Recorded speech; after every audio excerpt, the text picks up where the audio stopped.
উত্তৰ গুৱাহাটীত একেলগে দুখনকৈ ক্ৰীড়া একাডেমীৰ কাম চলি আছে। উত্তৰ গুৱাহাটীৰ ঐতিহ্যমণ্ডিত শ্ৰী শ্ৰী দীৰ্ঘেশ্বৰী দেৱালয়ৰ নিচেই কাষৰ উত্তৰ ফুলুং ডেকাবাৰী গাঁৱত নিৰ্মাণ কৰি থকা হৈছে একাডেমী দুখন।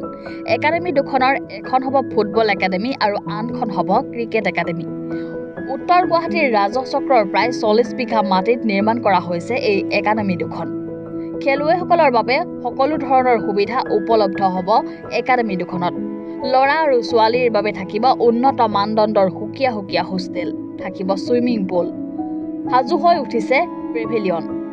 অসম ক্ৰিকেট সন্থাৰ ক্ৰিকেট একাডেমীখন আৰু গুৱাহাটী টাউন ক্লাবৰ দ্বাৰা ফুটবল একাডেমীখন পৰিচালিত হ'ব। চলিত বৰ্ষৰ শেষত নতুবা নতুন বছৰত শুভাৰম্ভ কৰা হ'ব একাডেমী দুখন।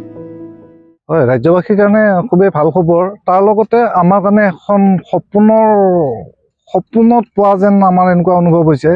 আমাৰ যিহেতু আমি গ্ৰাম্য অঞ্চলত আমি বসবাস কৰোঁ, আমি ক'ৰ পথাৰত বা কিবা তেনেকুৱা খেলা আছিলোঁ, এনেকুৱা প্লে'গ্ৰাউণ্ড আমি হয়তো দেখা নাছিলোঁ। আজি আমাৰ নিচেই ওচৰতে আজি আমি সেই ফিল্ডত খেল চাইছোঁ। ইয়াতে আমাৰ ওচৰৰ পাজৰৰ ল'ৰা ছোৱালীবোৰে অনুশীলন কৰি আছে আৰু ইতিমধ্যে বিভিন্ন খেলত অংশগ্ৰহণ কৰিছে। তাৰ লগতে জনামতে অসমৰ বিভিন্ন জেগাৰ পৰা আহি ইয়াতে অনুশীলন কৰি আছে। সেইটো আমাৰ বাবে খুবেই আনন্দৰ কথা আৰু অসমবাসীৰ কাৰণে খুবেই গৌৰৱৰ কথা যে এই খেলত কেইদিনমান আগতে ইয়াতে খেল অনুষ্ঠিত হৈছিলে। তাতে আমাৰ ইয়াৰে চেম্পিয়নশ্বিপ পাইছে জুনিয়ৰ লেভেলত। গতিকে এই প্লে'গ্ৰাউণ্ডতে প্ৰেক্টিছ কৰি তেওঁলোকে চেম্পিয়নশ্বিপ হৈছে। সেইটো আমাৰ কাৰণে খুবেই গৌৰৱৰ কথা আৰু আমাৰ কাৰণে বেছি সৌভাগ্যৰ কথা যে মুখ্যমন্ত্ৰী ডাঙৰীয়াই আমাৰ এই গ্ৰাম্যাঞ্চলসমূহক ইমান গুৰুত্ব দি আমাক আগবঢ়াই নিয়াৰ বাবে তেখেতক অশেষ ধন্যবাদ দিছোঁ। উত্তৰ গুৱাহাটীৰ পৰা খৰ্গেশ্বৰ নাথৰ ৰিপৰ্ট, এনি ভাৰত 24।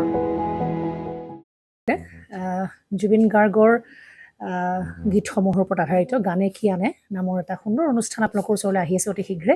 অহা 15 আগষ্টৰ পৰা ধেমাজিৰ পৰা প্ৰথম অডিশ্যন আৰম্ভ হ'ব আৰু সেই অডিশ্যনৰ যোগেদি বিভিন্ন কণ্ঠশিল্পীসকলে যিসকলে এই অনুষ্ঠানত যোগদান কৰিব বিচাৰে তেওঁলোকে এই অডিশ্যনৰ যোগেদি আগবাঢ়ি আহক আৰু জুবিন গাৰ্গৰ বহুত ভাল লগা গান আমি সদায় শুনি আহোঁ। আৰু আপোনালোকৰ যদি ভাল লগা গান থাকে, জুবিন গাৰ্গৰ আপোনালোকে গাই ভাল পায়, তেন্তে অডিশ্যনত যোগদান কৰক। মোৰ ফালৰ পৰা আন্তৰিক শুভকামনা থাকিল এই সম্পূৰ্ণ অনুষ্ঠানটোলৈ। ধন্যবাদ।